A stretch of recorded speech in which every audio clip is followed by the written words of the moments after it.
2026 is the year of the webcam.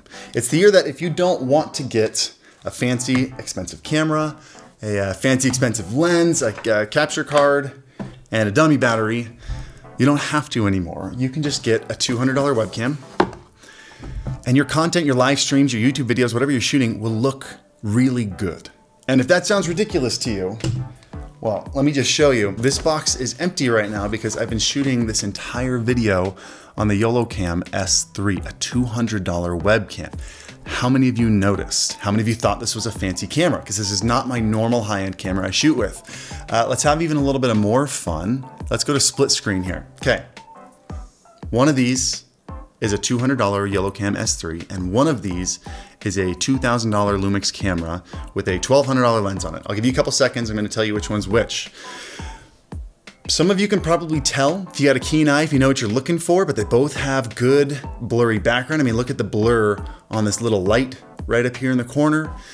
They both have good colors. They both have good dynamic range, but the answer is right here. The one on your left is my Lumix camera. The one on the right is my YoloCam S3. This webcam is so good. And I hate saying things like that, kind of superlative, over the top positive comments like this webcam is so good in a sponsored video, because this is a sponsored video. It's sponsored by YoloCam, which is why the rest of the video, I'm just gonna let the camera do the talking. I'm gonna talk about the talking points that are important, and then I'm gonna let you look at the footage and decide for yourself. At the end, I will do kind of a side-by-side of this webcam with a bunch of other webcams, just so you can see for yourself. And I'm gonna keep my voice out of it for the most part, at least my opinions, because again, this is a sponsored video and that wouldn't be a fair side-by-side. But let's talk about some of the things that make this webcam look so good. The actual hardware changes, because there are some. The one thing you'll notice first is how much blurry background there is. I've never seen blurry background like this in a webcam. The way you get blurry background like this on any camera is by having a larger sensor and a wider aperture lens, meaning that little kind of iris of the webcam opens up larger. And this webcam has the largest sensor I've seen. And a lot of these videos, they share the sensor size, which is 1/1.3 inches. And that doesn't mean anything unless you know what the other ones are. So I've made this graphic here that show the sensor sizes of a bunch of comparable webcams, and I've put them into decimal form so you can actually see the difference in sizes. You can see how much larger this is than your typical webcam. Although this does seem to be the new standard sensor size of a lot of webcams coming out this year. Hence my 2026 being the year of the webcam statement in the beginning. So this camera is a very large sensor, which allows for great shallow depth of field, that blurry background, and it also lets extra light land on it. This makes it especially great for low light shots. Again, let me show you, and I'm gonna go back to that split screen here so you can see them side by side. This is what it looks like without any lights on. I have no lights in front of me right now, only lights behind me. And you can see lots of times when a webcam loses lights, it loses a lot of detail and color, and it kind of gets mushy in the dark areas. You can see I'm not well lit. Like, this isn't a good looking shot, but the colors maintain, the quality maintains itself, and a big part of that is due to the large sensor. Another reason this webcam looks so good is because it's so sharp, but it doesn't look like digital sharpness. Like, you crank up the sharpness slider, it looks like optical sharpness. Like, it looks like it's got a sharp lens on it. And when you combine that with the extra blurry background, that's when you get that extra pop, that kind of distance separation between you and the background, which is what makes a shot look so dynamic sometimes. It's also built incredibly well. The whole thing is made out of a pretty heavy metal material. The mounting magnets on the bottom and the side are insanely strong. It just feels good to hold. Let me show you some of the features of this webcam and their software. So this is YoloLiv Compose, the software that ships with the webcam, and it's basically just some simple controls with a couple really cool presets. So for example, you can switch between vertical and horizontal, and the webcam itself is magnetic on both the bottom and the side, so you can rotate it however you need. And the magnets are very strong, by the way. You can change your frame rate for anywhere from 24 to 60 frames per second. You got your sharpness, contrast, saturation, all the things you need here. But you have these presets where you can make it look more like a Sony or more like a Canon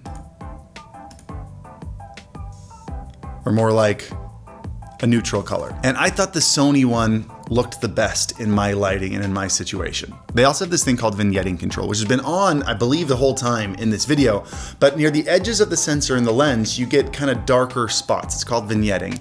And if I turn this off, you can see that's what the image actually looks like. But if I turn it on, it brightens those back up and it makes it look a lot more natural. Personally, I'm kind of a fan of keeping it off. I think you get a slightly different tone in the background than myself, and you kind of darken the background while keeping the foreground bright, and I get a little bit more separation between me and the room behind me. Also, maybe it's because the room's a huge war zone right now. I decided to do construction yesterday, but let's darken that up a little bit. Depending on your room, you kind of get two pretty solid lighting choices there. You of course also have exposure and white balance, which I just left on auto. This is how it looked right out of the box. But you have this zoom control here, and this is kind of nuts. I can do a 4x zoom, and watch how sharp it still is when we zoom all the way in. I've never seen a digital zoom look this much like an optical zoom. Just for fun, let's put it side by side, and I'm gonna zoom in this shot at 4x digital zoom so you can see how much better the zoom is in this software than in regular zoom. They haven't told me how this works. I don't know if there's like some algorithmic sharpening going on, but it's very good. And then there's this thing called AI parameter. And a couple months ago, you had to sign in with an account to use AI on foreign servers, and I was gonna totally brush over it, but they got rid of that. You don't have to anymore. You can just use it. Let me show you what it does. It's gonna test out different exposures, and you can pick the exposure you like the best. And then it's gonna test out different white balancing and color options, and you can pick the best. So here are the exposure options. The one on the right looks a little bit too bright. I think the middle one looks a little dark. Let's do the one on the left here. And then it's gonna give me different color options here. And then once you pick both the exposure and the color option, I think I like the middle one here.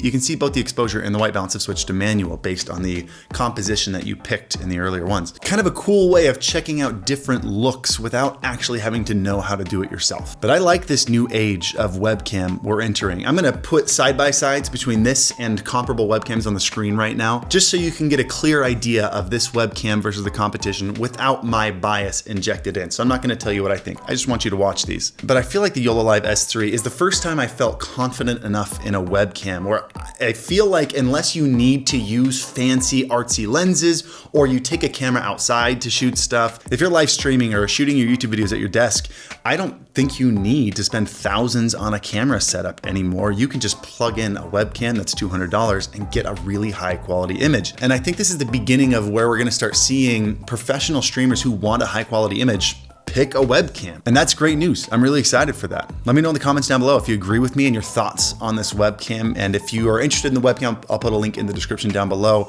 I think I've said it before, but this webcam is $199. And as always, happy streaming.